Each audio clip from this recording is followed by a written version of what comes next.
So today I want to talk about the comparison trap. So it's kind of funny. I was listening to a podcast and what they were sharing was that in 2023 we're the richest we've ever been. We've lived the longest we've ever been and we have the highest net worth relative to how it's been in the past, right? So basically society is improving, right? We're making more money. We have higher net worths. We're living longer due to advances in medicine and technology. But despite that, um, we are not any happier, like relative to 50 years ago. And the reason for that is because it's all relative, right? So yes, we are richer. Yes, we are living longer, but relative to people that you know and see, they also are richer and living longer. So what that kind of tells me is that what's kind of causing all the stress or unhappiness isn't the lack of money, isn't the lack of health. It's really the comparison trap, right? Like, okay, yeah, I'm doing great. Let's say I'm making $150,000, but hey, I know Joe over there, he makes 180. Oh, I feel shit. I feel like shit, right? Joe has a nicer car than me. Joe has a nicer house than me. Joe goes on fancier vacations than me. Joe eats at nicer dinners than me, right? So it's this comparison trap is what's really killing me. And, for me, I always it was kind of weird. Like for me, I don't really have the comparison trap, but like I always had the admiration, right? Like I would admire people and be like, wow, like look at this guy, like he's so smart. I want to be like him. Or oh wow, he drives a nice car, like a BMW, Mercedes. He must be successful. I kind of want to be like him too, right? Like maybe if I get a BMW, Mercedes. I mean, my last car was a BMW. I'm driving a Tesla now. Like maybe I'll be successful too, right? So it was weird. Like it wasn't like comparison in a negative way. It was just more of like comparison and like an admiration way for me at least. But I know a lot of people, they get in the comparison trap and it makes them feel like shit, right? Like once again, oh, you have a nice car, right? But their car's nicer, and you think like, oh, I must be so unsuccessful because I don't have a nice car, or my car's not as nice as theirs, or their house is like 4,000 square foot and mine's only 2,000, right? Or oh my god, I have an old Omega watch, but they have a newer Rolex watch, right? Like it's a never-ending battle, and you'll never be happy doing that, right? And even like in real estate, like when I got into real estate, and that might have would have led to my unhappiness was like I remember I owned 90 units of real estate, right? And I would listen to all these podcasts on Bigger Pockets, and everyone would like, oh, I retired with 5 rental properties and replaced my W-2 and make me $5,000 a month, which replaced my W-2 income.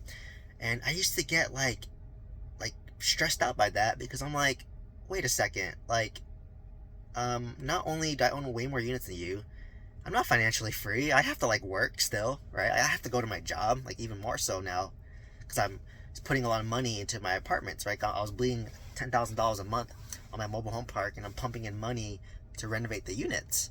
But this guy over here, he owns like 5 units, and he replaces W-2 income, and I was just like, how does this make sense? Like I own way more real estate than this person.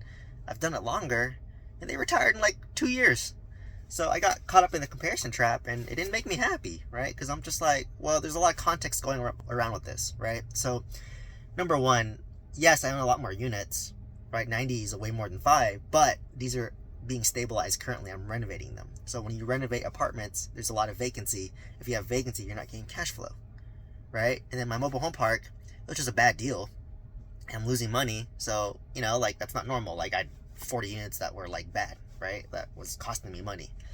So I was just like, huh, and then my W-2 job, which I'm trying to replace, I'm a high income working professional, right? I'm a white collar pharmacy director. Like I make, close to $200,000, and I'm trying to replace $200,000 through passive income of real estate, right? Which is like what, 15 to 20K a month net, right? So, I was just like, okay, versus these people on these podcasts, maybe they just worked at Starbucks, or they just had a normal job, right? Like not making 200,000, maybe they're just making $50,000, and netting $5,000 a month is enough for them, and they live in a cheaper market where it's more cash flow focused, right? Versus for me, where I invest, like California, there's no cash flow. It's all appreciation. I have a lot of equity and appreciation, but they can't retire me today, right? Which is why I invested in Oklahoma, in Alabama, because I wanted diversity with cash flow, right? But those take time. And now that's done, I am cash flowing about $10,000 a month, right? And I've built up a $5 million net worth. So now I'm much ahead of those people that I was looking up to on podcasts. So even myself, like I have to constantly catch myself, like, like don't compare yourself to other people, but rather look at their situation and take the good and take whatever you can, the good from their message, and apply it to yourself, right? Like don't get caught in the comparison trap. And it's hard, even for me, right? I fall into that comparison trap even today, right? And I have to constantly catch myself saying, you know what, Steven, you're making $10,000 a month net in real estate and you're still working. A lot of people would leave their job the moment they made even half of that, but you're working because you need to pay off your whole life insurance policies, right? I'm max funding my whole life insurance policies as an investment. I'll be done with that soon. I have to pay off a line of credit, which I use to renovate my 20 unit. I just got my Tesla car payment, so now I have to pay this car payment. I need to buy a house for me and my girlfriend, or we need to buy a house together. And also, I need to save up for emergency fund. So, yes, I can retire. Yes, it sucks in comparison. I'm making way more cash flow and other people are not working despite making less cash flow. But my objective is different. My context is different. My goals are different. So it's really take, comparison of a grain of salt, right? Like don't compare yourself to other people. Go on your own journey. Go on your own path. And then that's how you get like true happiness, right? Comparison's a thief of joy. And it's true, right? Like you could be, that's why there's a lot of like billionaires that are unhappy, right? Like if you look at the Vanderbilt family, I mean, they've built so much wealth, in the 20s or even before that. And every generation afterwards was unhappy despite having unlimited amount of money, like billions and billions of dollars, right? They're unhappy because they're just comparing themselves to other billionaires, right? So like, if you're the fifth richest person in the world, you're just looking at number 1, 2, 3, and 4. There's always going to be someone richer than you, right? There's always going to be someone more successful than you. There's always going to be somebody who's doing better than you, who's in better shape than you. There's always going to be a better version of you somewhere out there, right? So don't get caught up in that comparison. And then also don't tie your identity to like material things, right? Like I used to tie myself up to being like, oh, I'm a good real estate investor, right? But as I started investing longer and longer, now I removed my identity as a real estate investor, right? Because I know that I don't want to tie my self-worth, myself, to my real estate portfolio, because if that was the case, then I would be chasing numbers, right? Like I was chasing the number of units, right? Like, oh, I have 1,000 units of real estate, but you syndicate it and you own like 2% of it, right? Like for me, I'm like, don't get caught up in that. Don't make your identity that. So for me, I try to make my identity based along my values, right? Like I value self-education. I value questioning the status quo. I value change for the better. I value stripping away my identity to see what new identity comes on board, right?